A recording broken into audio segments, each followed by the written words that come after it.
welcome to my studio.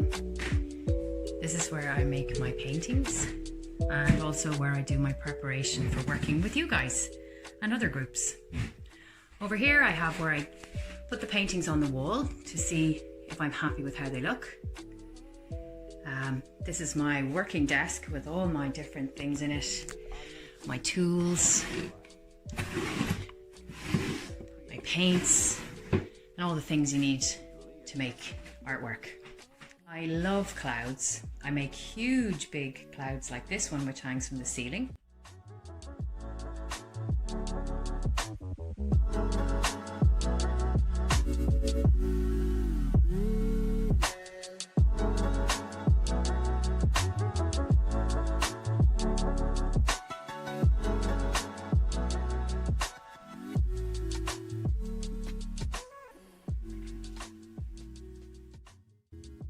I also make little tiny clouds, which I'll bring in to show you when I meet you.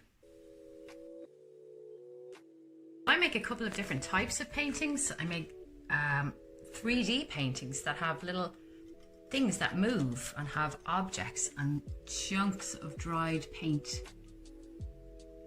And then I make similar to those, but they're more 2D, they're more flat. They don't have things sticking out, they're all just on the one surface. And they might be just very shiny or very scratchy, and they're all about the colours and the textures.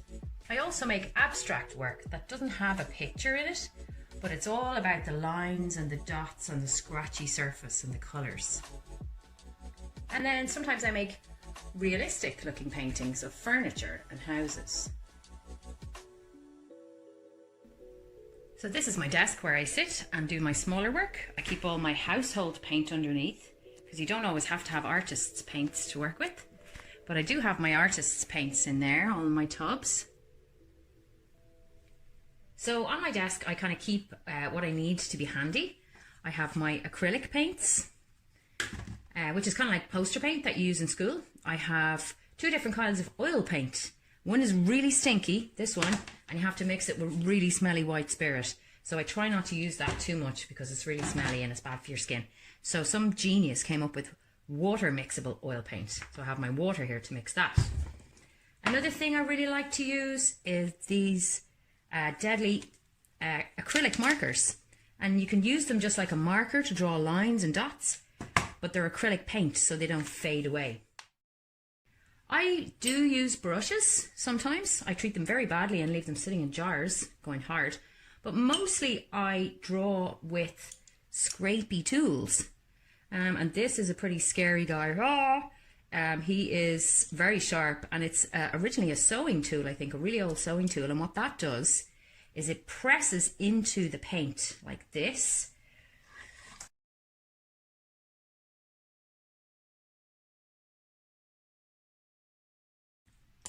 And it makes gorgeous lines of dots. So I use that guy a lot. I love him. I also use this kind of gougey lino. It's actually for cutting out lino, for making lino prints. And that will gouge out chunks of paint like this, right back to the wood. And when I'm collecting my dry paint, then I'll collect all these strips that I've picked off like that. And I'll keep that and I'll use that in something else. But then what it's given me is this lovely deep cut line that you can feel with your finger. And then if I have bigger areas to do, bigger areas to gouge out, I'll use a chisel. What I draw a lot with is a scalpel. So I'll go around the edges of things like that.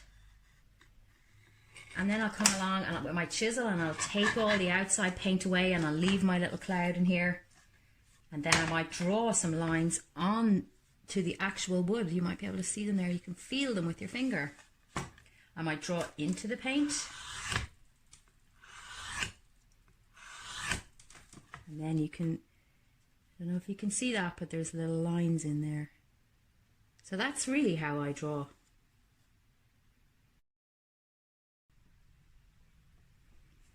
Up here I keep images that inspire me, give me ideas. They might be my own work or other artists' work. I think most artists do that. They keep images around that they like. Let's say, for example, this fella here, this is from a National Geographic magazine, and I thought this hunter guy's hut was really cool. So that inspired me to make a painting of a hut out in the snow in the wilderness.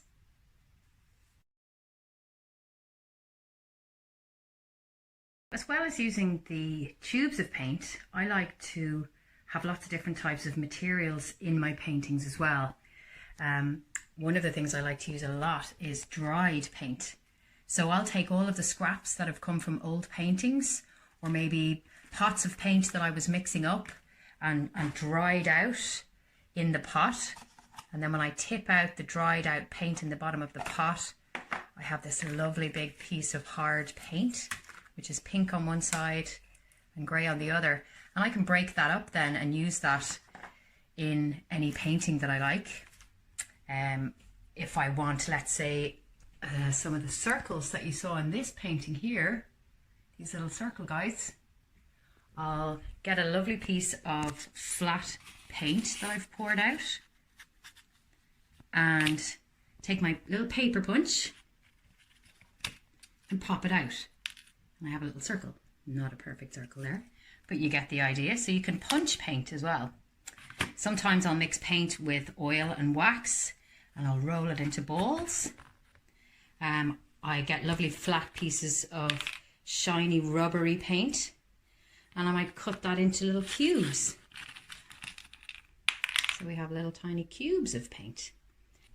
I can get lots of different kinds of textures of paint. This chalky, dry, tiny, fluffy stuff, you can probably hear it. It's like nearly like dust. And then I have some other stuff here which is so beautiful. It's like butterfly wings. It's so delicate.